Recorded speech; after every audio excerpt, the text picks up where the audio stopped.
Hello and welcome to today's press conference with Swedish Prime Minister Ulf Kristersson and Lithuanian Prime Minister Gintautas Paluckas.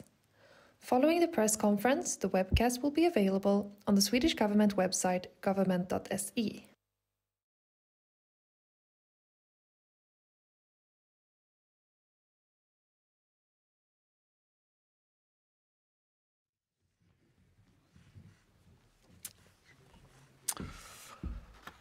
Great. Good afternoon and most welcome. It's my privilege to host the Lithuanian Prime Minister today. Most welcome to Stockholm, the pretty newly elected Lithuanian Prime Minister Paluckas today. We've had a productive lunch meeting. We discussed defense cooperation, of course, transatlantic security, Russia's war against Ukraine, and European competitiveness. All of these topics were covered.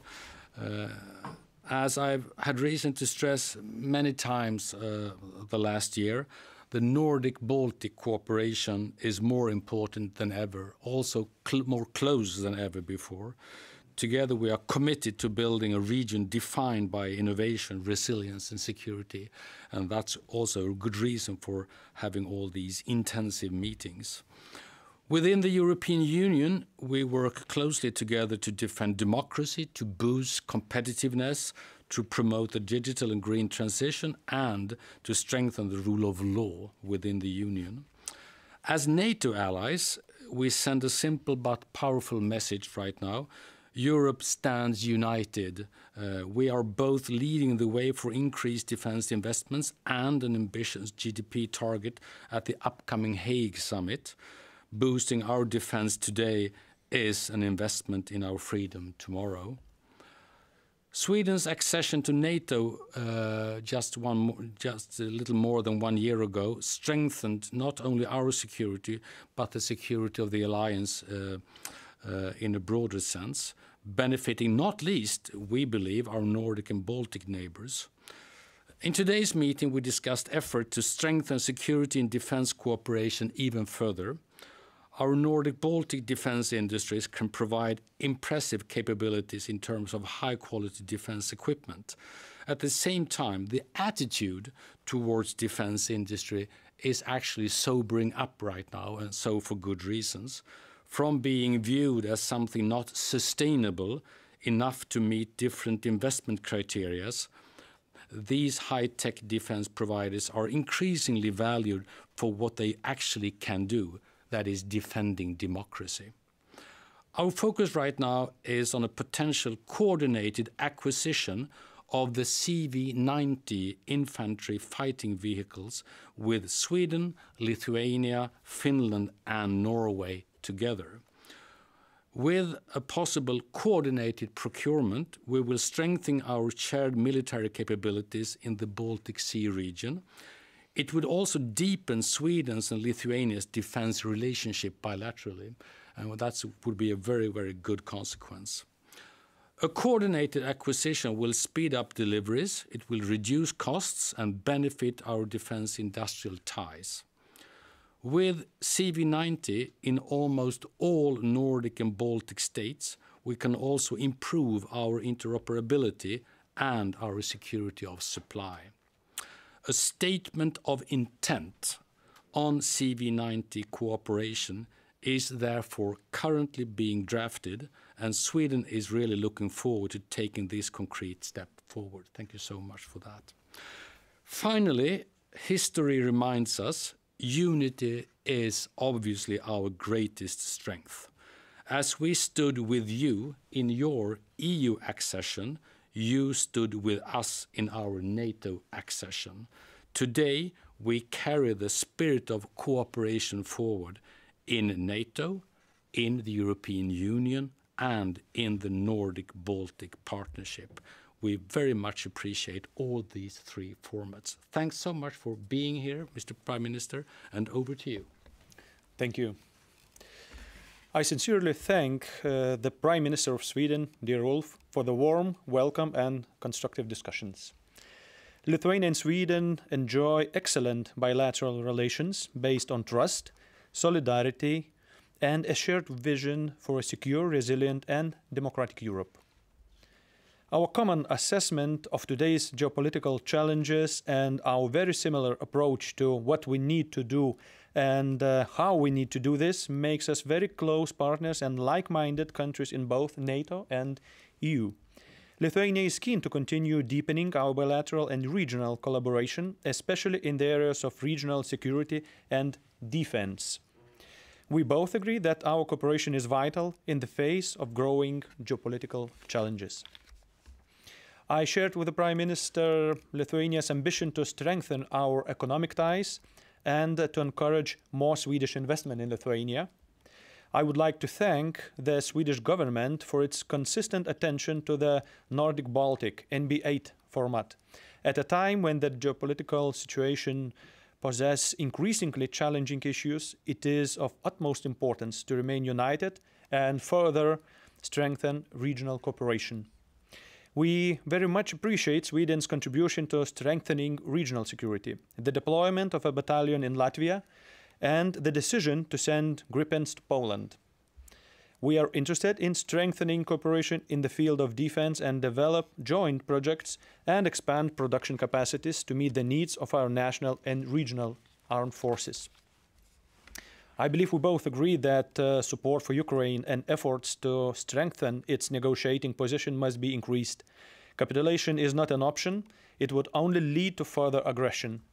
Ukraine needs solid and long-term security guarantees, NATO and EU membership, and continued strengthening of its military capabilities.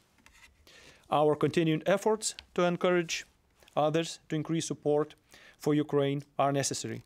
We must uphold and expand sanctions for Russia and its accomplice Belarus, reinforce Russia's international isolation and demand accountability, including the confiscation of Russia's frozen assets. I believe we also agreed that the security of the Baltic region is inseparable from maintaining a strong transatlantic bond. During our meeting, we noted that there is no stronger deterrent to Russia than the presence of US forces in Europe. We should seek joint, probably NB8 initiatives that would further enhance transatlantic cooperation. We also exchange views on the most important items of the EU agenda, such as enhancing EU defense industry, preparing for the future MFF, and finding the best solutions for strong and competitive Europe.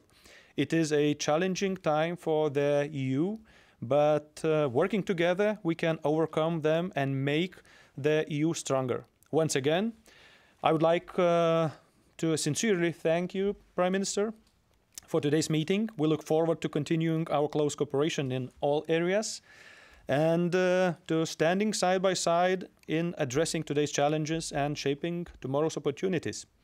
Tack så mycket. Tack så mycket, and welcome to the Club of Prime Ministers. Thank you so much. Please.